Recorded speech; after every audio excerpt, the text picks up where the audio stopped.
Assalamualaikum warahmatullahi wabarakatuh. Perkenalkan, nama saya Diosfira Zara dari Prodi Pendidikan Khusus dan dari kelompok 9. Assalamualaikum warahmatullahi wabarakatuh. Perkenalkan, nama saya Lisa Febianti dari Prodi Pendidikan Khusus kelas A. Saya dari kelompok 9. Assalamualaikum warahmatullahi wabarakatuh. Perkenalkan, nama saya Nabil Hanafi dari Manajemen Pendidikan 2022A.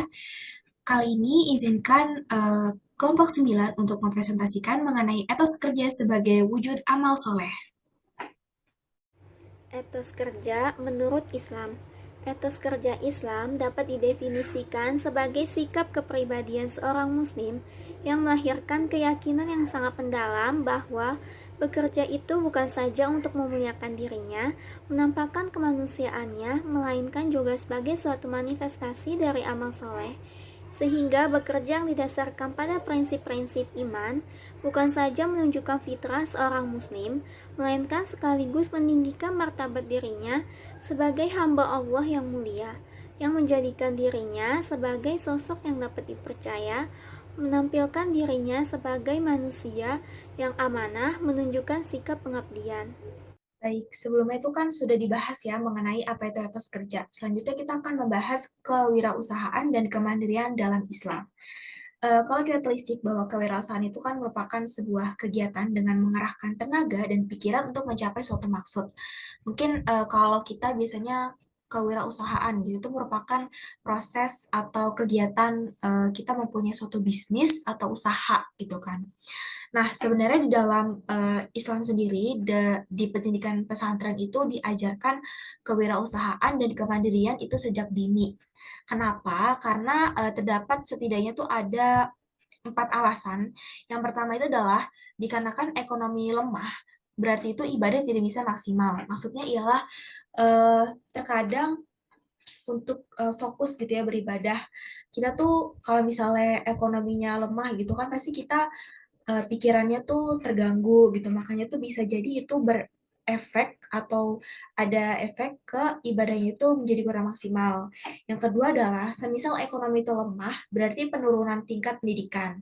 Nah, seperti yang kita ketahui juga ya bahwa saat ini tuh di Indonesia juga masalah pendidikan tidak merata, penurunan pendidikan itu tuh menjadi masalah yang eh, berat gitu. Nah, itu tuh dikarenakan bisa jadi ekonominya lemah gitu kan banyak anak-anak maaf yang kurang beruntung dikarenakan tidak adanya biaya untuk pendidikan sehingga mereka tuh terpaksa tidak sekolah dan malah membantu orang tuanya itu bekerja. Yang ketiga adalah ekonomi lemah itu berarti rendahnya tingkat kesehatan. Nah, semisal ekonomi dari kita itu lemah, maka pasti kita tuh tidak aware gitu loh dengan tingkat kesehatan tuh kurang aware gitu dikarenakan ya memang ekonominya lemah. Dan yang terakhir adalah ekonomi lemah itu berarti gerbang menuju penjajahan baru. Kita kan Indonesia gitu tepatnya sudah pernah dijajah gitu ya oleh beberapa negara gitu pada zaman dulu gitu dan jangan sampai hal itu tuh terjadi gitu. Nah, maka dari itu diperlukanlah kewirausahaan dan kemandirian itu sejak dini. Nah, selanjutnya ada yang namanya eh, orang atau partnership, yang dimana itu merupakan orang-orang bertekad baja di berbagai bidang, baik entrepreneurship maupun entrepreneurship. Dimana kalau entrepreneurship itu lebih ke pekerja, dan kalau entrepreneurship itu ke pengusaha. Selanjutnya, untuk memberdayakan potensi ekonomi itu, kita bisa melahirkan sebanyak-banyaknya wirausahawan yang baru. Asumsinya itu sederhana, karena kewirausahaan itu kan pada dasarnya adalah kemandirian, terutama kemandirian ekonomis, dan kemandirian adalah keberdayaan. Nah, selanjutnya di dalam Surat Al-Ma'un ayat 1-3 pun di situ berbunyi, apakah engkau tahu siapakah para pendusta agama? Mereka adalah yang menelantarkan anak yatim dan tidak peduli terhadap para fakir miskin.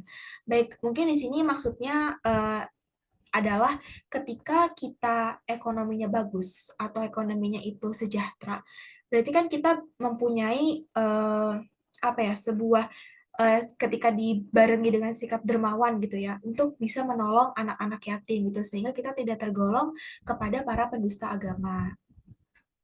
Sebenarnya, kewirausahaan itu pada hakikatnya adalah sifat, ciri, dan watak seseorang yang memiliki kemauan dalam mewujudkan gagasan inovatif ke dalam dunia nyata secara kreatif. Seperti salah satu Asmaul Husna Allah dari Asmaul Husna Allah Subhanahu wa taala yaitu Ar-Razzaq yang mana yang Maha Pemberi rizki. Kata rizki ini menurut M. Dawam Raharjo dalam ulasan ensiklopedianya tentang dan segala referensinya disebut Al-Quran sebanyak 112 kali dalam 41 surat. Maka dari itu, Muslim yang relevan untuk mewujudkan kewirausahaan umat Islam yaitu selalu berusaha atau berikhtiar, bertakwa, beristighfar, bertawakal, rajin berdoa, bermurah hati, dan gemar berinfak, serta senantiasa bertahmid. Kemudian ada konsep etika profesi Islami. Yang pertama, mencari rizki. Dalam hadis sahih disebutkan bahwa kita diperintahkan untuk mencari rizki dengan cara yang baik atau diperintahkan untuk ajmilu fitolab. Apa maksudnya? Pertama, janganlah berputus asa ketika belum mendapatkan rizki yang halal sehingga menempuh cara dengan maksiat pada Allah. Jangan sampai kita mengatakan mengapa rizki yang halal sulit didapat. Kedua, jangan sampai kamu mencelakakan dirimu dalam usaha meraih rizki. Dalam hadis di atas bermakna perintah untuk mencari rizki yang halal. Kemudian janganlah mencari rizki dengan cara maksiat atau dengan menghalalkan segala cara. Dan yang kedua ada bekerja keras. Islam mengajak umatnya untuk senantiasa bekerja keras, karena di dalam hal tersebut terdapat latihan kesabaran, ketekunan, keterampilan, kejujuran, ketaatan, penggunaan pikiran, menguatkan tubuh, mempertinggi nilai perorangan, serta masyarakat, dan memperkuat umat. Islam membenci pengangguran, kemalasan, dan juga kebodohan, karena hal itu merupakan hal tercela yang nantinya akan mematikan semua kekuatan dan akan menjadi sebab kerusakan dan juga keburukan. Yang ketiga ada ikhlas. Di dalam konsep Islam, setiap perbuatan muslim akan mengandung nilai ibadah manakala diniatkan karena Allah dan dilakukan dengan penuh keikhlasan. Sebagaimana Rasulullah bersabda, usaha yang paling baik adalah usaha orang yang bekerja dengan ikhlas. Menurut hadis riwayat Ahmad, tidak ada bagi seorang muslim yang nanam tanaman, kemudian ada burung, manusia, atau binatang memakan hasil tanamannya itu, maka asalkan ikhlas, yang demikian itu akan menjadi sedekah baginya, menurut hadis riwayat Bukhari. Yang keempat, ada jujur. Jujur adalah kunci kesuksesan di berbagai bidang profesi. Perihal kejujuran, Rasulullah menyampaikan, sesungguhnya sebaik-baiknya usaha ialah usaha pedagang.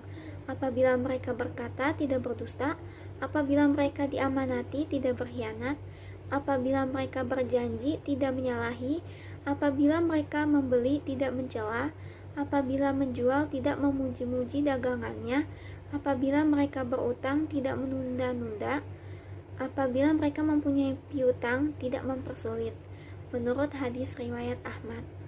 Yang kelima adalah kerjasama. Kerjasama akan mempermudah dan mempercepat tercapainya tujuan.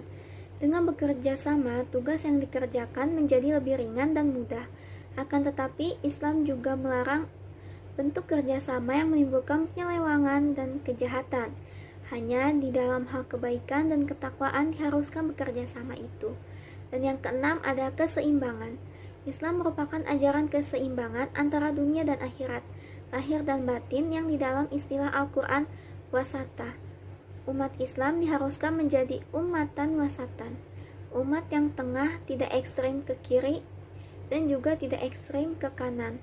Sebagaimana Rasulullah bersabda, sebaik-baiknya orang di antara kamu ialah yang tidak meninggalkan akhiratnya karena dunianya dan tidak meninggalkan dunianya karena akhiratnya, menurut Al-Hadis.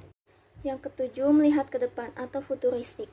Islam mengajarkan kepada umatnya agar melihat ke masa depan, sebagaimana sabda Rasulullah, jika kiamat datang, sedang di genggaman tangan seorang di antaramu terdapat bibit pohon kurma, apabila masih sempat, maka tanamlah pohon kurma itu, menurut hadis riwayat Ahmad. Sedangkan yang kedelapan, larangan meminta-minta. Islam mengajarkan kepada umatnya untuk bekerja keras dan amat mengecam meminta-minta. Di dalam hadis, Rasulullah bersabda, tangan yang atas lebih baik dari tangan yang bawah.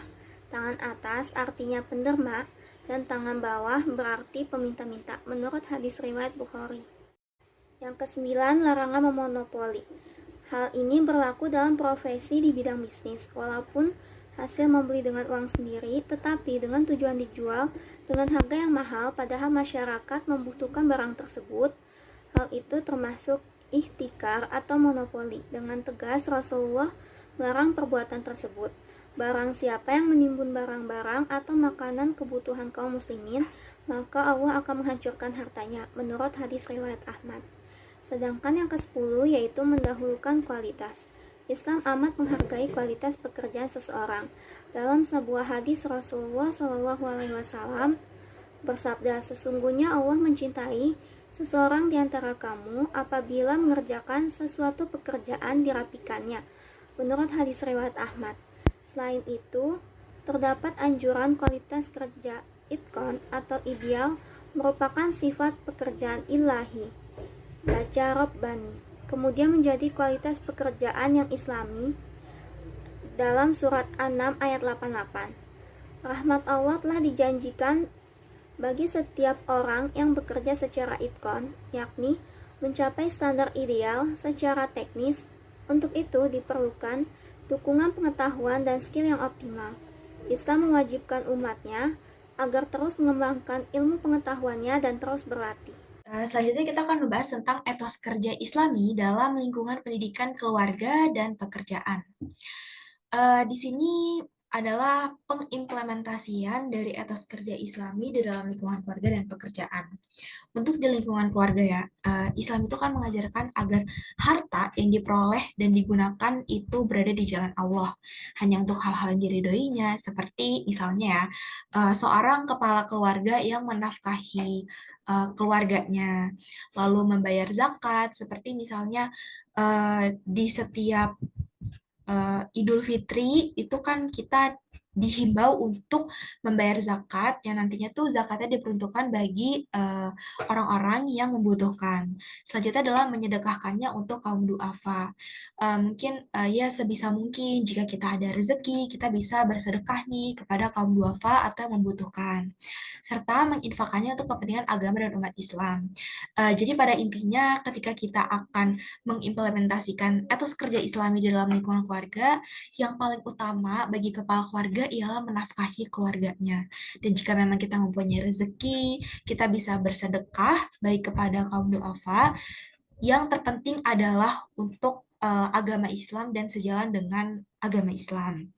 Selanjutnya kalau untuk di pekerjaan, kita tuh sebagai seorang muslim bisa bekerja dengan sebaik-baiknya. Maksudnya adalah ketika kita sudah bekerja gitu ya, kita kan pasti dikasih tanggung jawab, dikasih amanat, entah itu dari bosnya atau dari pemimpinnya, atau ketika kita dihimbau untuk melakukan, misalnya kita dilakukan untuk disuruh keluar kota gitu dalam rangka ada kerja gitu, ada pekerjaan, kita harus menjalankan dengan sebaik-baiknya gitu. Dan yang kedua, kita harus bekerja keras atau rajin, dimana ketika kita bekerja itu kita tuh harus bekerja keras gitu loh, sebisa mungkin dan semampu sejalan dengan kemampuan kita, agar pekerjaan yang kita laksanakan itu nantinya tuh menghasilkan hal yang baik juga. Dan yang ketiga adalah seorang muslim memiliki etos kerja Islami akan selalu menekankan pentingnya kualitas kerja atau mutu produk.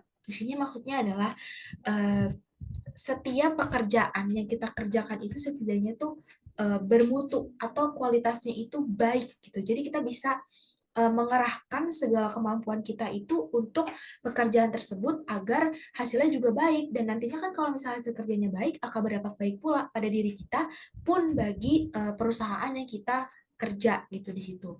Dan terakhir adalah menjaga harga diri serta bekerja sesuai aturan yang ada.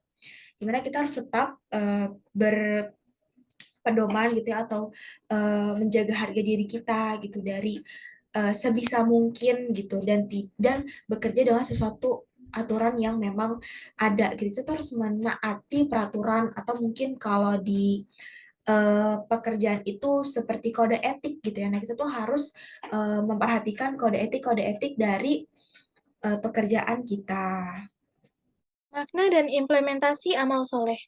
Amal soleh adalah melakukan pekerjaan baik yang bermanfaat bagi diri sendiri dan bagi orang lain berdasarkan syariat Islam serta ikhlas karena Allah Subhanahu wa taala semata.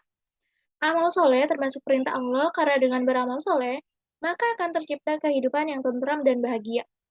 Amal soleh adalah perbuatan atau sikap yang harus dimiliki oleh setiap muslim, sebab orang yang beramal soleh akan menjadi penghuni surga serta kekal di dalamnya. Implementasi yang dapat dilakukan adalah bekerja mencari rezeki dengan hati yang qanaah dan tidak dipenuhi ambisi dan tidak serakah. Sebagaimana Rasulullah Shallallahu Alaihi Wasallam bersabda, sesungguhnya Allah yang maha luas karunia-Nya lagi maha tinggi akan menguji setiap hambanya dengan rezeki yang telah Ia berikan kepadanya. Barang siapa yang ridho dengan pembagian Allah Subhanahu wa taala, maka Allah akan memberkahi dan melapangkan rezeki tersebut untuknya. Dan barang siapa yang tidak ridho atau tidak puas, niscaya rezekinya tidak akan diberkahi. Hadis riwayat Ahmad dan disahihkan oleh Albani. Oleh karena itu, sebagai seorang muslim, kita harus memiliki sifat qanaah dan lapang dada dengan rezeki yang Allah turunkan kepada kita.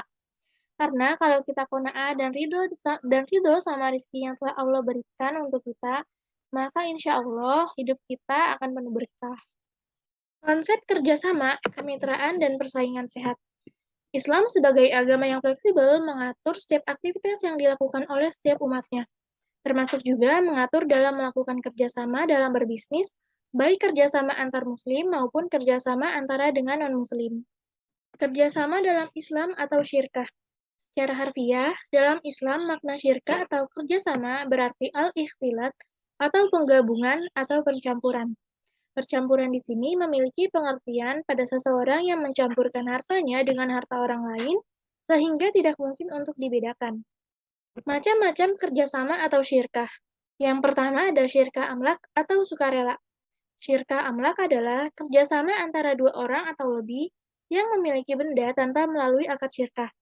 Syirkah ini terbagi menjadi dua, yaitu satu, syirkah ikhtiariyah yang artinya adalah syirkah yang terjadi karena dua orang yang berakad. Contohnya, dua orang dibelikan sesuatu atau dihibahkan suatu benda dan mereka menerimanya. Maka jadilah keduanya bersama-sama memiliki benda tersebut. Yang kedua ada syirkah jabariyah atau paksaan, yaitu syirkah ini terjadi karena dua orang atau lebih tanpa perbuatan keduanya. Contohnya, dua orang atau lebih menerima harta warisan, maka para ahli waris bersama-sama memiliki harta warisan secara otomatis tanpa usaha atau akad. Macam syirkah yang kedua adalah syirkah ukut.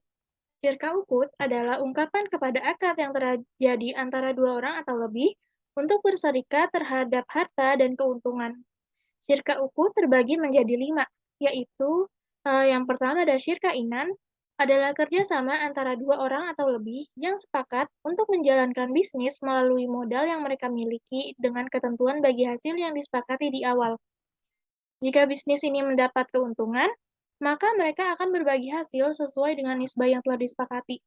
Tetapi jika bisnis tersebut mengalami kerugian, masing-masing pihak menanggung kerugian bukan berdasarkan nisbah, tetapi berdasarkan porsi kepemilikan modalnya. Bentuk syirkah inan contohnya seperti firma, PT, CV, dan koperasi. Yang kedua ada syirkah muafadlah, adalah kerjasama antara dua orang atau lebih yang sepakat untuk melakukan suatu bisnis atau usaha dengan persyaratan yang harus dipenuhi. Syarat-syaratnya adalah sebagai berikut. 1. Modalnya harus sama. 2. Memiliki kesamaan wewenang dalam bertindak yang ada kaitannya dengan hukum. 3. Memiliki kesamaan dalam hal agama. Dan yang keempat, masing-masing anggota punya hak untuk bertindak atas nama syirkah. Yang ketiga adalah syirkah abdan, adalah kerjasama antara dua orang atau lebih yang sepakat untuk melakukan bisnis atau usaha melalui tenaga yang mereka miliki dengan nisbah bagi hasil yang disepakati di awal. Keuntungan dibagi berdasarkan nisbah dan kerugian ditanggung bersama secara merata. Contohnya, dua orang akuntan membuka kantor akuntan publik dan secara bersama mereka meminjam uang dari bank. Yang keempat adalah syirkah wujud. Syirkah wujud adalah kerjasama antara dua orang atau lebih dengan tanpa adanya modal. Kerjasama ini hanya berdasarkan pada rasa kepercayaan, yaitu apabila barang terjual, dua orang yang berserikat tersebut akan membayar harga barang tersebut kepada pemilik barang atas dasar keuntungan yang diperoleh dibagi dengan anggota perserikatan. Contohnya, Upin dan Ipin adalah orang kepercayaannya Mail, dan Mail punya barang dagangan.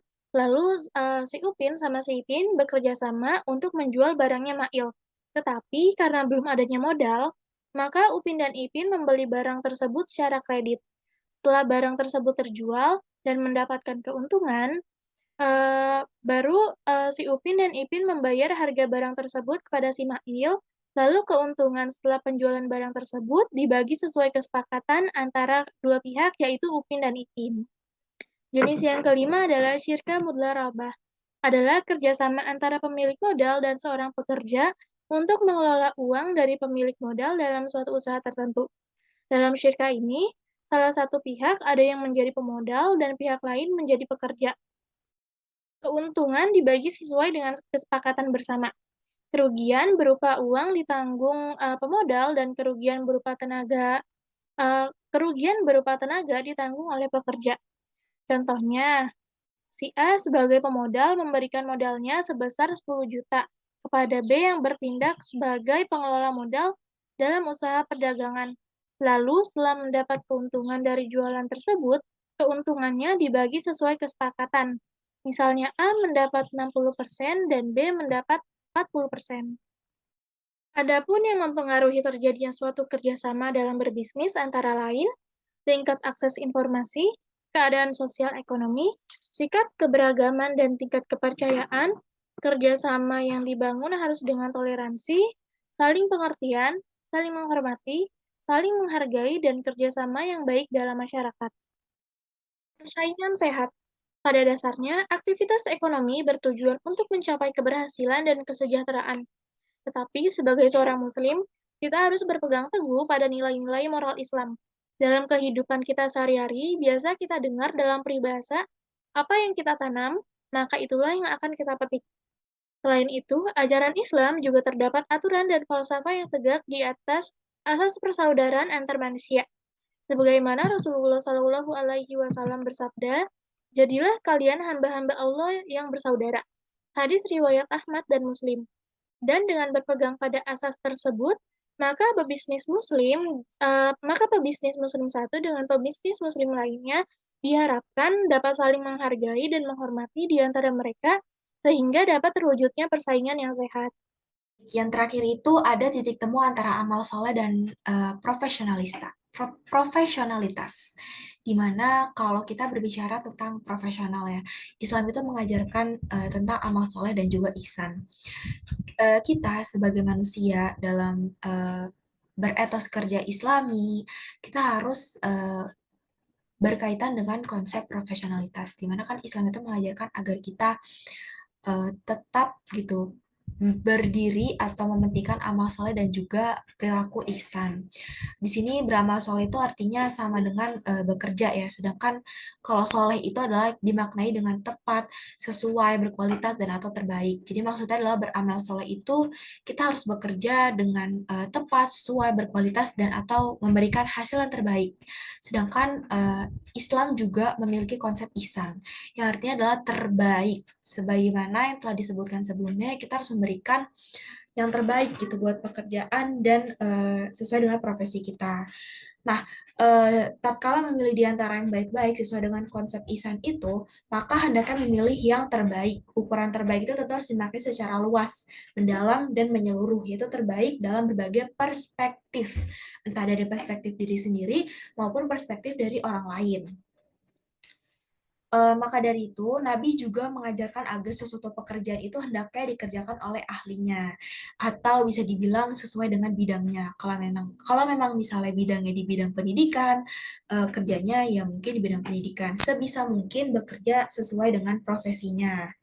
Diingatkan, manakala suatu pekerjaan itu diserahkan kepada orang yang bukan ahlinya, maka agar ditunggulah kehancuran. Berdasarkan pada ajaran itu, seharusnya umat Islam berusaha membiasakan untuk membangun jiwa profesionalisme agar menghasilkan karya-karya yang terbaik. Sekian video yang dapat kami sampaikan, kurang lebihnya mohon maaf. Terima kasih. Wassalamualaikum warahmatullahi wabarakatuh. Sekian video yang dapat kami sampaikan. Mohon maaf apabila ada kesalahan. Terima kasih. Wassalamualaikum warahmatullahi wabarakatuh. Baik, mungkin sekian presentasi dari kelompok 9. Mohon maaf jika terdapat kesalahan dan kekurangan. Kami pamit undur diri. Wabillahi taufiq wal hidayah. Wassalamualaikum warahmatullahi wabarakatuh.